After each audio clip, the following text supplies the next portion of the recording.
Alors, bonjour à tous et merci d'être avec nous aujourd'hui pour célébrer le lancement de mon nouveau livre intitulé I Remember You.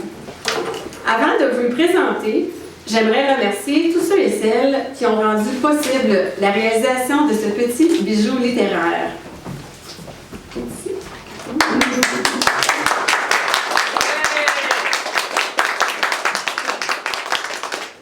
Alors, merci à la fromagerie Le Campagnard, Christelle Slana Campo-Castro, Plume Photo 22, Denise Lisotte, Maria Tremblay, Ronald Tremblay, Luc Lachapelle, Crémanimo, Myriam Bussière, la Fondation de la vie populaire de Drummondville, Sandra Maher, Diane Vélan, Alain Paré et Lise-Marie Loyer.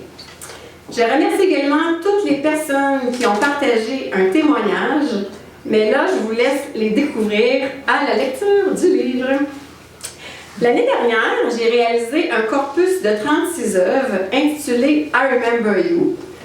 Là, il n'y en a plus 36, il en reste une vingtaine, mais il y en avait 36.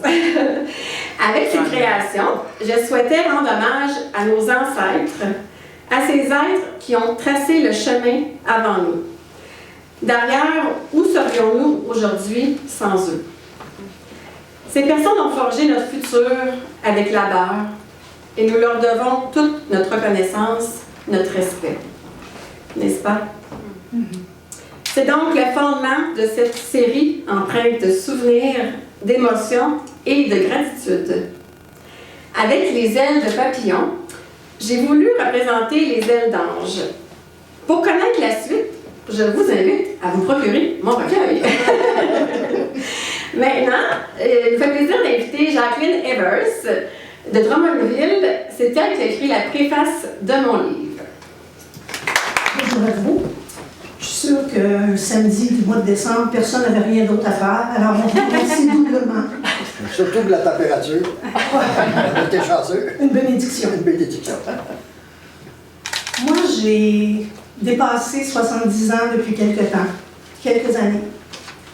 Et ça a été une belle vie, parce que j'ai rencontré des milliers de personnes dans ma vie. Parce que j'ai été dans le public aussi, dans l'enseignement et tout. Et parmi tous ces gens-là, j'en ai rencontré, disons, la moitié de ça que j'ai pu connaître un peu. Parmi ceux que j'ai connus, il y en a que j'ai décidé d'éloigner de moi. Parce que, à divers moments, leur présence n'était plus significative. Mais surtout, leur présence n'était plus sincère. Et ça me ramène à le temps. Qu'est-ce que c'est le temps? Ça n'existe pas le temps. L'avez-vous rencontré le temps? Mais ce qui existe, ce sont les manifestations du temps. Et les œuvres, les souvenirs. Mais un souvenir, ça nous rappelle un moment précieux ou déplaisant. Et quand on fréquente un milieu artistique, on est touché ou indifférent. Pourquoi? Bon, ça peut être parce que c'est une œuvre qui ne nous convient pas, mais ça peut être parce qu'elle correspond à un moment de notre vie qu'on aime mieux oublier. Donc, on ne veut pas se le faire rappeler. Et comment un artiste procède à ça? J'en ai connu des centaines d'artistes dans mon métier. Être artiste, c'est un acte volontaire. On peut avoir des prédispositions, mais il faut vouloir. Pourquoi? Les sens sont à la base de l'expression artistique. La vue. On a tous des yeux pour voir. Mais voir et regarder, c'est très différent. Regarder, aujourd'hui, vous allez prendre le temps de regarder. On entend. Ça se fait tout seul. Mais bien écouter, c'est autre chose. Il faut vouloir écouter, il faut prêter attention. Alors aujourd'hui, vous allez pouvoir prêter attention. Quand vous allez lire des livres, lisez-les à haute voix. Je vous jure que ça change complètement la donne de lire silencieusement et de lire à haute voix. Vous allez vous entendre autrement, parce que ça va faire écho en vous. Et l'artiste, lui, en plus de vraiment regarder, en plus de vraiment écouter, il se pose des questions. OK, c'est quoi ça? C'est une situation. OK. Pourquoi ça m'accroche, cette situation-là? Là, il se pose des questions. Parce qu'il finit par trouver des réponses. Mais ça ne se fait pas tout comme ça, là, ça prend du temps. On n'est pas toujours vite quand on est artiste, parce que c'est long, la démarche. On fait, ah, c'est pour ça. Quoi? Qu'est-ce que je peux faire avec ça, moi? Y a-t-il quelque chose que je pourrais faire avec ça? Parce que je trouve que ça vaudrait la peine d'être partagé. Ouais, je pourrais faire quelque chose, mais comment je vais le faire? Des questions, des questions, des questions. Qui pourrait me supporter là-dedans? Qui pourrait comprendre ma démarche? Qui pourrait écouter ce que j'ai à dire? Et là, les gens qui sont proches, qui connaissent, parce que connaître, je ne sais pas si vous avez déjà fait le lien, mais c'est co-avec, naître avec. Donc, connaître quelqu'un, il faut l'avoir vraiment étudié, il faut l'avoir rencontré plusieurs fois, avoir été à son écoute, l'avoir observé. Et là, on peut forger une relation. Alors, les gens qui sont en relation avec une artiste ont une grande influence. Ou pas. Tout dépend du moment et de ce qui se passe à ce moment-là. Alors, Mélanie et Daniel vivent dans une maison ici qu'ils ont réchappé de peut-être une destruction probable, ou je ne sais pas. Ils en ont fait un lieu vivant, chaleureux. Et en vivant ici, ils ont pris conscience qu'ils pouvaient rendre le temps significatif dans cette maison. Mélanie s'est occupée d'aider plein d'artistes, plein d'autres artistes. Et vous savez, l'adage du cordonnier mal chaussé, pas de temps pour s'occuper d'elle. J'ai dit bien des fois. Non, je le fais. Oui, c'est ça. Qui est venue dans le club. Et à un moment donné, la vie lui a parlé et elle a compris que le temps s'écoulait. Et que bientôt, elle se rappellerait qu'elle aurait peut-être eu l'occasion de penser à elle. Et l'opportunité, tout s'est mis en place, puis elle a compris ça. Le temps existe quand on en est conscient. Sinon, ça n'existe pas. Et pour le temps qu'elle a consacré aux autres, j'espère que les autres vont lui consacrer beaucoup d'années à lire ses textes attentivement, à écouter ce qu'elle a à leur dire, à voir et à regarder des toiles qui ont un sens incroyable. Parce que je ne vous expliquerai pas ça, c'est dans le livre. Puis elle est là. Apprenez à la connaître encore plus, vous allez l'apprécier. Parce que dans les milliers de personnes que j'ai rencontrées, il y en a quelques centaines qui m'ont beaucoup impressionnée, quelques dizaines qui ont changé ma vie, et quelques-unes qui m'apportent quotidiennement le réconfort dont j'ai besoin quand je me lève le matin et que ça ne va pas. Puis ça, c'est Mélanie.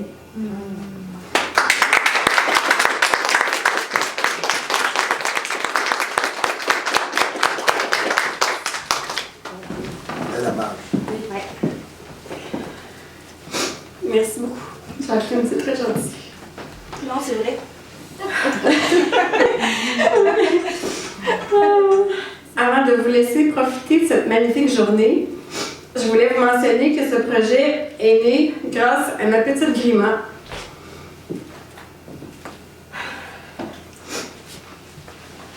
Donc, elle est décédée le 3 septembre dernier et depuis, je vis un grand deuil.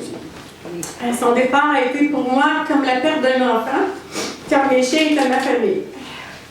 Grima était la petite dernière, car on a oublié Kleenex, hein? Car nous en avons eu 3, et plusieurs d'entre vous ont peut-être eu le privilège de les connaître. Pour atténuer la peine, j'ai écrit des poèmes sur le deuil et la renaissance. Et à un moment donné, ma meilleure amie, Myriam, m'a dit « Coudon, es-tu en train d'éditer un nouveau livre? » Suite à cela, Un bon matin, j'ai eu la motivation de débuter ce projet d'écriture. Et je sais que c'est Grima qui m'a donné la force et le courage, monsieur, de le faire pour m'aider à traverser cette période difficile. Le deuil nous touche tous un jour ou l'autre. Et dans ce livre, je vous invite à faire la lumière sur cette étape de vie. L'écriture est pour moi une clé de guérison. C'est donc avec joie que j'offrirai 2 $ par livre vendu à la Fondation de l'Atelier populaire de Drummondville, un organisme qui vient en aide aux personnes démunies. Donc, en vous le procurant, vous contribuez à une cause qui me tient à cœur. Alors, merci d'avance. Je souhaite également vous informer que cette année, je célèbre mes 20 ans de carrière artistique. Je tiens aussi à remercier notre pianiste-compositeur Christian Nadeau d'être avec nous aujourd'hui.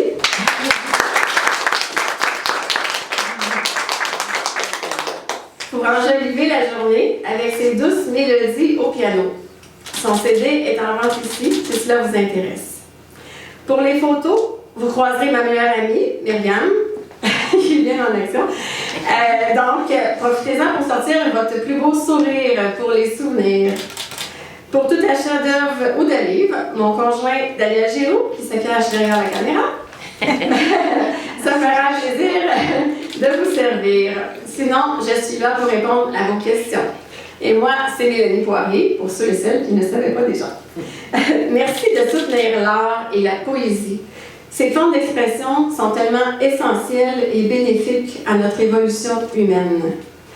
Sur ce, je vous souhaite un merveilleux lancement et merci encore d'être ici et je vous donne rendez-vous à 15h15 pour quelques lectures de poésie et de témoignages. Merci beaucoup.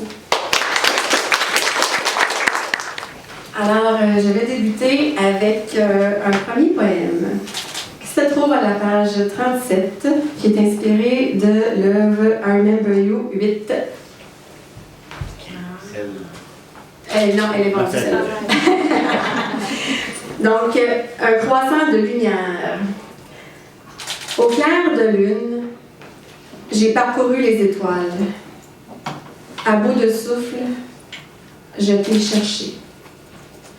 Hier, j'ai décroché un croissant de lumière pour m'accrocher à la vie. Pour continuer à vivre, j'ai lancé une bouteille à la mer. Notre histoire, je la partagerai au monde entier. À tout jamais, mon amour pour toi est gravé sur mon cœur de pierre qui pleure la terre entière.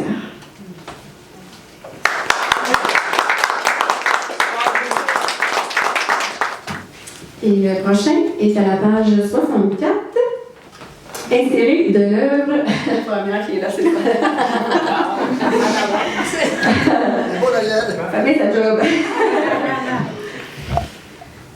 J'ai des poèmes qui sont plus courts, il y en a qui sont plus longs, mais c'est toujours plein de profondeur. Vois-tu la passerelle aux couleurs de l'arc-en-ciel qui se dessine dans le creux de la prunelle de mes yeux fragiles. Le 3e texte que je vais vous lire, parce que mon livre est parsemé de poèmes, oui, de moi, et j'ai également des témoignages de plusieurs personnes. Et j'ai aussi un texte qui a été écrit par une amie poète qui est décédée malheureusement dernièrement, et dont je vais publier un recueil de haïkus prochainement. Alors, j'ai décidé de lui faire une place dans mon livre, c'est important pour moi. Donc, son texte s'intitule L'ancêtre. La deuxième. Merci. Ouais. Il était mon aïeul, mon grand-père, mon père, il était tout cela. Car dans ses veines coulait le même sang que moi. Ses jours étaient de dur labeur. Heureux il était, rien ne lui faisait peur. Parce qu'en la providence, il croyait. Soir et matin, il priait. La terre, le foyer, sont devenus ses biens. Tout pour sa famille, l'amour des siens.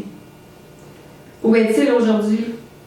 Car j'aimerais bien revoir, le rencontrer. J'étais dans son avenir, il était dans mon passé.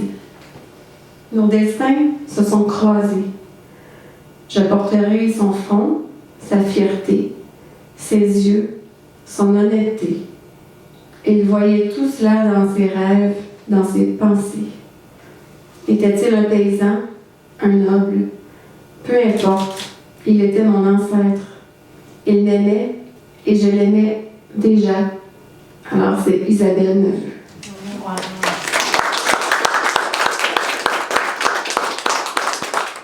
Isabelle qui a participé à plusieurs de nos projets aussi, dans d'autres collectifs. Et son conjoint est avec nous aussi, M. Ronald Tremblay, avec ses enfants. Merci beaucoup. Isabelle est avec nous aujourd'hui, tout comme Grégoire. Alors maintenant, je vous invite à découvrir, dans le fond, le témoignage de Micheline Potvin, qui est connue sous le nom de Plume Photo 22.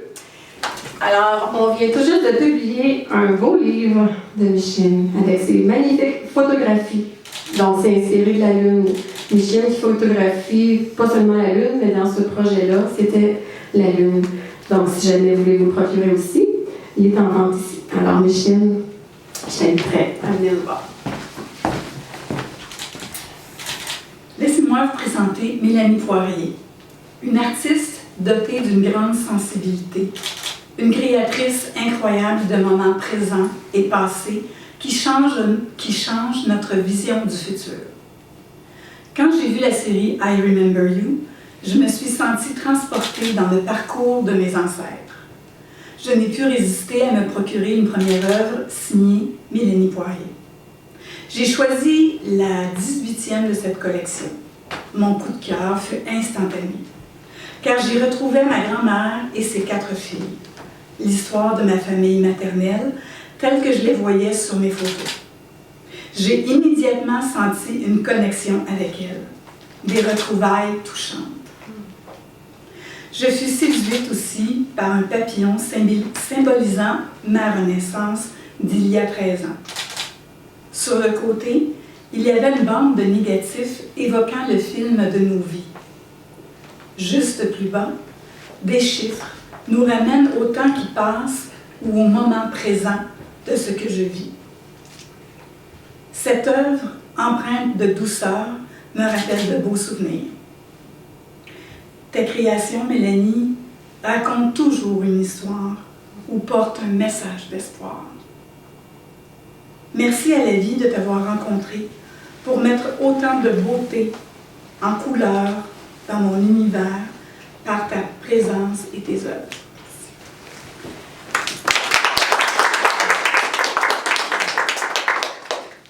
Ma rencontre avec Mélanie a été très spéciale. C'est un ange qui est arrivé dans ma vie. J'ai toujours rêvé de faire carrière sans jamais penser que ça pourrait être possible. Mais une personne a vraiment cru en moi, m'a aidé à trouver le bon chemin, la bonne route, pour arriver aujourd'hui avec des projets que j'aurais, comme mon livre par exemple, que j'aurais jamais imaginé pouvoir faire un livre. Tu sais, oui, j'avais des idées, mais on ne sait jamais où ça nous mène. Mais là, ça a été tellement précis. Mélanie m'a suivi, m'a indiqué la bonne route.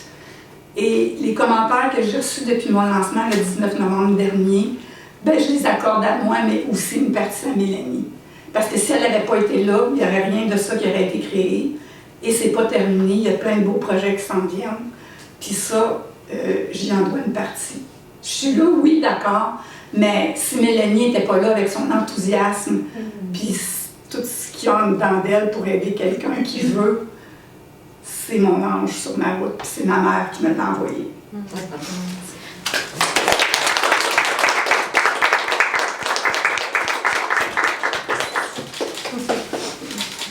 Un jour, on m'a dit que nous avions plusieurs guides angéliques qui nous accompagnaient. Certains dont la mission était plutôt générale et d'autres qui étaient dévoués à des domaines spécifiques où nous avions des défis plus importants à relever. Lorsque Mélanie m'a présenté sa série I Remember You, j'ai été émue. Rassemblés sur une grande table, ces messagers aux 1000 visages avaient vraisemblablement beaucoup à dire. Parmi ces pans d'histoire très personnels, je voyais des visages d'inconnus ressemblant à des personnes que j'ai aimées. J'ai vu la lumière, la liberté et la magie de l'amour. Ici, une amie, une sœur de cœur, qui est d'ailleurs encore là, la quatrième. Et là, un allié aimant, un banquier bienveillant. Celui qui poursuit la justice et la bonté trouvera la vie, la justice et la gloire. Un proverbe dont les mots résonnaient exactement la bienveillance et qui me redonnait foi en l'humanité. Monsieur le banquier, l'œuvre numéro 24 de la série, I Remember You, m'attendait pour me révéler d'importants messages. Déjà au moment de sa création, l'œuvre portait en elle un message que Mélanie a su mettre en mots, en images et en couleurs. Après ma rencontre avec cette œuvre, Mélanie a canalisé un autre message qui m'était tout particulièrement destiné, celui-là. Je l'ai écouté, j'ai suivi sa guidance, et celle-ci s'est avérée une bénédiction, rien de moins. Moi qui cherchais à guérir ma relation avec l'argent, un guide se présentait ainsi à moi, prêt à me soutenir et à me partager sa sagesse. C'est ainsi qu'une relation toute spéciale est née entre Monsieur le banquier et moi, et il me susurre sa prudence avec justesse dans mes prises de conscience et mes décisions. Merci Mélanie de mettre autant d'amour et de conscience dans tes œuvres. Tu es une messagère de lumière et je suis bénie d'avoir croisé ta route.